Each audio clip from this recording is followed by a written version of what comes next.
বিসমিল্লাহির রহমানির রহিম। আসসালামু আলাইকুম। গিটার ধরা দেখবা ভাববেন না যে আমি একদম গানের খুব টপ লেভেলের কেউ, আবার গিটারিস্টও কেউ। আমি কোনোটা আর কিছুই না, দুইটার একটাও না। তারপরেও মাঝে মধ্যে মনে হয় টং টাং করতে ভালো লাগে সবারই। সবাই খাইতে পারুক আর না পারুক, দেখা যায় যে গিটার বাজাতেই থাকে। এটা আসলে ভাববেন না রিয়েল গিটারের কথাই শুধু বলছি। আপনার এটা মানে রূপক অর্থে বলা, যাই দিবেন শুধু বাজাইতেই থাকে। যদি কিছু বলেন সেটাও বাজায়, রান্না করতে দিলে সেটাও বাজায় বাজায় আর বাজায়। তো যাই হোক, মানুষের চাহিদা, মানুষের চাওয়া পাওয়া নিয়ে তো আসলে বলে শেষ করতে পারবেন না। কে কীরকম চায়, কি চায়, কেন চায়, এটা তো আসলে আমরা কেউই জানি না। তো যাই হোক, আমার এখন থেকে মনে হইলো যে যখনই আমি কিছু বলি, কেননা একটু বাজাই এই জন্য বাজাই যে এটাতে আপনাদের কোনো সুরের মূর্ছনা আসবে না, এতে আপনাদের কোনো এন্টারটেনমেন্ট হবে কিনা জানি না, কিন্তু গিটার বাজাতে ভালো লাগে। গিটার ওই যে বললাম রূপক অর্থে। তো আমি এখন থেকে আমার অনেক মোস্ট অফ দ্য ভিডিওতে চেষ্টা করব গিটারটাকে সঙ্গে রাখতে। এটা আমি চালাতে পারি না, বাজাতে পারি না, আমি বাজাতে পারতেও চাই না, এবং আমি এটা নিয়ে কোনো আমার আগ্রহও নাই। আমার যেটা আগ্রহ আছে সেটা হলো আপনাদের সাথে কথা বলায়। আপনাদের সাথে কথা বলতে আমার ভালো লাগে, দর্শকদের সাথে থাকতে আমার ভালো লাগে। আর এখন যেহেতু সবাই এত বিজি যে আমরা তো টাইম দিতে পারি না সবাইকে যে কোনো প্রোগ্রামে। এই যে গতকালকে একটা বারবিকিউ প্রোগ্রাম ছিল, আমাকে বললো ভাই ব্রাদাররা, কিন্তু আমি তাদেরকে টাইম দিতে পারি নাই। উলঙ্গনেই ছিল স্টুয়ার্ট পার্কে, খুব মজা হয়েছে, খুব ফান হয়েছে, আমি ছিলাম না। আর আমি এগুলোতে খুব মিস করি। যেহেতু আমি যেতে পারি না বিভিন্ন কারণে, তাই ভেবেছি এখন থেকে আপনাদের সাথে যখনই থাকবো সবসময় থাকার চেষ্টা করব এবং আপডেট দেওয়ার চেষ্টা করব কি হচ্ছে, কোথায় হচ্ছে, কেন হচ্ছে, কীভাবে হচ্ছে। আর সঙ্গে আমার এই গিটারটা থাকবে। এই গিটারে একটা বিশেষত্ব আছে, সেটা হলো এটার আবার একটা তার নাই। যদিও এটা কোনো ব্যাপার না, তার নাই থাকতে পারে। কত মানুষেরই তো তার ছিঁড়া, তার তো অনেকেরই থাকে না, তাতে কি হয়েছে, কোনো সমস্যা নাই।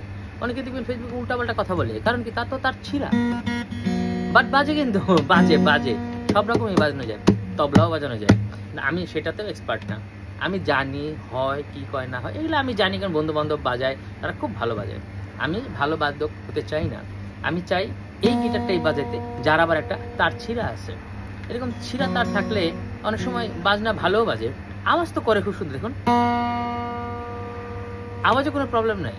তো যাই হোক, আমার মূল উদ্দেশ্য এটা না, আমার মূল উদ্দেশ্য আপনাদের পাশে থাকা, আপনার নাম পাশে থাকবেন। এবং এই যে আমার গিটার আমার সঙ্গে আছে, এবং এই যে আমি টুঙুর টাঙর করছি, এটা কেমন লাগছে এটা আপনাদের ভিউ দেখলেই বোঝা যায়। যদিও ভালো লাগে না আমি জানি, কারণ ভিউ হয় না।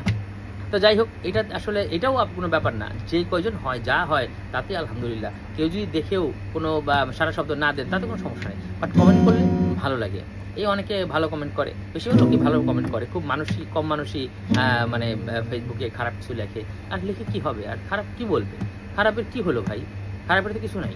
আমরা শুধু পজিটিভিটি চাই। কেন চাই? পজিটিভ হলে আমারও লাভ, আপনারও লাভ, আর নেগেটিভ হলে সবার জন্য খারাপ। সো আমরা আশা করবো সবাই পজিটিভ থাকবো। এই পজিটিভ জিনিসটা নিয়েই আমরা গিটার বাজাবো, এবং এমনভাবে বাজাবো যেন ছিঁড়ে না যায়। যেমন আমার একটা যেমন তার ছিঁড়া, আমার এই গিটারে একটা তার ছিঁড়া আছে, আমি চাই না আরগুলো ছিঁড়ে যাক। প্রয়োজনে আমি চেষ্টা করবো ওই তারটাকে জোড়া দেওয়ার জন্যে, বাট জোড়া দিয়ে লাভও নাই যদিও, কারণ আমি তো গিটারিস্ট নই। আমি তো সব কাজই নই। কিছু কিছু আমি পারি, কিছু কিছু আমি পারি না। কিছু কিছু জায়গায় আমার হয়তো একটু জ্ঞান আছে, আর অনেক জায়গায় আমার নাই। এটা আপনাদের কাছ থেকে আবার শিখতে হবে। তো যেটা কথা হলো, শিক্ষার শেষ নেই। পাশে থাকবেন সবাই, আমরা শিখবো এবং আমরা এন্টারটেইন করব একজন একজনকে। আর কোনো কিছু বলার থাকলে কমেন্টে জানাবেন, তাহলে আমরা ওইভাবে এগিয়ে যাবো। আর আপনারা যদি উৎসাহ দেন, আমি গিটার বাজাতেই থাকবো, গিটার বাজাতেই থাকবো। গিটারে তার ছিঁড়া হলেও বাজাবো, ঠিক আছে? ওই যে ওদের মতো যাদের আসলে তার ছিঁড়া, অনেকে তার ছিঁড়া থাকে না, থাকে, কিন্তু আমি সবাইকে বলছি না। সবাইকে বললে আমার কি হবে, আমি তো সবার সম্বন্ধে জানি না। আমি কেউ জানি যাদের তার ছিঁড়া, যারা উল্টাপাল্টা কথা বলে, ফেসবুকেও বলে, বাইরেও বলে, আর সামনে এসে বলতে পারে না। সামনে এসে বলা আসলে উচিত না, জানে, তারা বোঝে, এবং সামনে এসে বলতেও পারবে না, কারণ আড়ালে আপনালে তো সবাইকে গালি একটু দিতেই পারে। তো ওইটা কোনো ব্যাপার না। তবে হ্যাঁ, এই গালি নিয়ে আমার একটু অ্যালার্জি আছে। কেন জানি মানুষ এত মুখ খারাপ করে, বাট ফেসবুকের মতো জায়গায় এসে করে, সোশ্যাল মিডিয়ার মতো জায়গায় এসে করে। তারা কীভাবে গালি দিলে কী হলো, অনেক বড় হয়ে যাচ্ছে। অথচ দেখেন ওইদিকে ধর্মকর্মের কথাও বলে। আবার দেখি যে মসজিদেও যায়, মাদ্রাসায়ও যায়, আবার যার উপাসনালয়ে যায়। যারা এইসব কাজে যায়, যারা এইসব উপাসনা করে, যারা এইসব জায়গায় জড়িত, তাদের মুখে গালি আসে কী করে?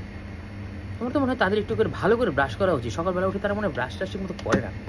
তো যাই হোক বন্ধুরা, আপনাদের কাছে একটাই আমার আবদার থাকবে, আপনারা ঠিকমতো দেখবেন যারা যারা আশেপাশে গালাগালি করে তাদেরকে বলবেন একটু ব্রাশ করে আসতে। মানে সবসময় একটু ব্রাশ টাশ করলে তাহলে ধরেন তারা ভালো থাকলো। আর গালাগালি ভালো লাগে না আসলে, কত সুন্দর সুন্দর ভাষায় কথা বলা যায়। আর আমি মানে অবাক হয়ে যাই, কত কত মানুষ সাথে এত সুন্দর কথা বলে। আমি তাদের ভিডিও দেখে দেখে বসে বসে দেখি, সারাদিন দেখি, কারণ আমার তো আসলে খায়া কাম কম। এই যে বাজাই, গিটার বাজাই, কি বলবো বলেন, সেই হোক যাই হোক। তো আজকে এই পর্যন্তই থাকুক, আমি দেখি কোনো টপিক খুঁজে পাই কিনা। টপিক খুঁজে পাচ্ছি না, তো তাই এসে হাজির হলাম তার ছিলা গিটার নিয়ে। তার ছিলা গিটার বাজে, কিন্তু তা সবসময় ছিঁড়ে থাকা যাবে না, তারটাকে জয়েন করতে হবে, নতুন তার লাগাতে হবে। আমি লাগাবো, আমি চিন্তা করতেছি, খুঁজতেছি কোথায় গিয়ে তারটা লাগানো যায়। আমি তার লাগাই ফেলবো, কিন্তু আমাকে এক্সপার্ট ভাববেন না, আমি এক্সপার্ট হতেও চাই না এই বিষয়ে। তবে যাদের তার ছিঁড়া আছে, যারা উল্টাপাল্টা কথা বলে, তাদেরকে বলছি প্লিজ এইসব বন্ধ করেন, উল্টাপাল্টা কথা বলেন না। আর উল্টাপাল্টা কথা বলে কী হবে, মানুষকে কিছু শেখান, কিছু দেন। আপনার মধ্যে কিন্তু অনেক ক্রিয়েটিভিটি আছে, ওইটা দেন। হ্যাঁ, অযথা উল্টাপাল্টা কর্ম না করা, কথা না বলা, এটি করা উচিত। আর সবার একটা জিনিস হওয়া উচিত, সেটা হলো দেশপ্রেমিক। দেশকে ভালোবাসুন, দেশের মানুষের সাথে থাকুন। আজকে ধন্যবাদ সবাইকে।